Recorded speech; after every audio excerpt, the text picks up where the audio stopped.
ปลาครับปลาเพิ่นเอาขึ้นจากเขื่อนเพิ่นใส่นี่ไว้โอ้ยมีตัวใหญ่พี่น้องเอ้ยเบิ่งโอ้สะออนปลาพี่น้องมีแต่ปลาตะเพียนโอ้ยงามๆพี่น้อง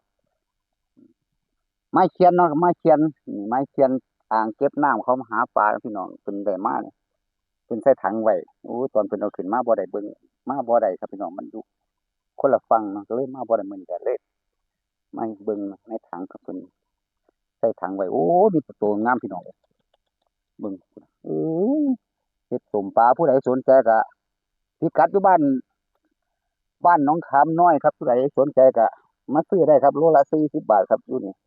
เพิ่นสิเอาไปส่งตลาดเอาไปส่งตลาดชุมพวงเอาสำหรับคลิปนี้ก็เอาไว้ส่ำนี้ก่อนเดี๋ยวเพิ่นเอาขึ้นมาสิได้เบิ่งครับขึ้นมาเพิ่นเอาขึ้นมาสิได้เบิ่งเนาะครับครับก็เบิ่งเซียนเพิ่นโอ้ยกว้างคักแต่ก่อนนี่น้ำมาถึงพี่เนาะน้ำมาถึงพี่บัดนี้น้ำมันสินั่นลงไปหลายแล้วพี่น้องแต่เพิ่นก็หาปลาได้นะเพิ่นหาปลาได้เซียนเพิ่นเนาะเพิ่นหาปลาได้นี่เพิ่นก็สิไปเอารอบ2อีกครับไปเอารอบ2อีก